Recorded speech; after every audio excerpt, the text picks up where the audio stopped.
पुण्यभूमी सासवड ही अनेक ऐतिहासिक आणि धार्मिक स्थळे असलेली पवित्र भूमी आहे.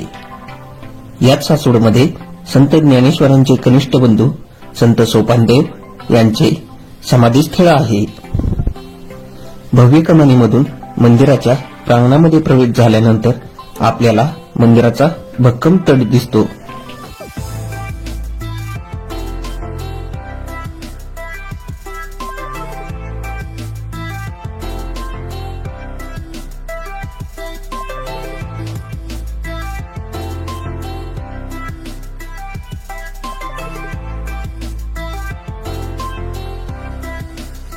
नगरखाना असलेल्या दगडी प्रवेशद्वारामधून आपण मंदिरामध्ये प्रवेश करतो.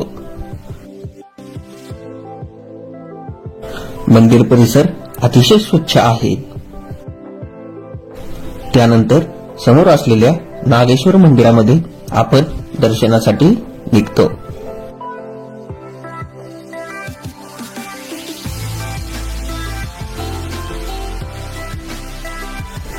हे पुरातन मंदिर असून संत सोपानदेवांच्या अभंगामध्ये या मंदिराचा उल्लेख आहे. मंदिराच्या भिंतींवर सोपानदेवी ग्रंथांमधील अभंग बसवलेले आहेत.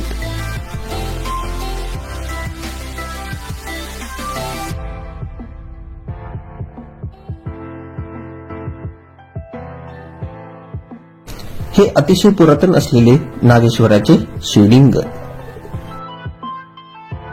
जुने आणि आधुनिक बांधकामाचा मिलाप आपल्याला येथे पाहायला मिळतो. मुख्य मंदिरामध्ये संत सोपानदेवांची पालखी ठेवलेली आहे. मुख्य मंदिराचा मंडप प्रशस्त असून तो लाकडी खांबांवर तोललेला आहे.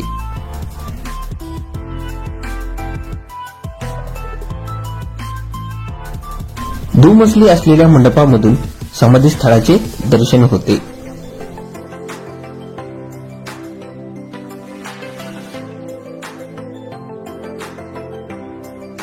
त्यानंतर आपण आतमध्ये प्रवेश करतो. आतमध्ये डाव्या बाजूस श्रीराम लक्ष्मण जानकी तर उजव्या बाजूस श्री विठ्ठल रुक्मिणीची मूर्ती स्थापित आहे.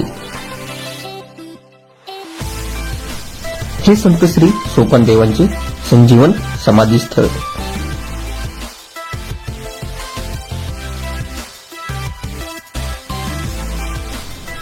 मंदिरावरील कलाकुसर आपल्याला मोहित करते. येथे डाव्या बाजूस दत्त मंदिर आहे.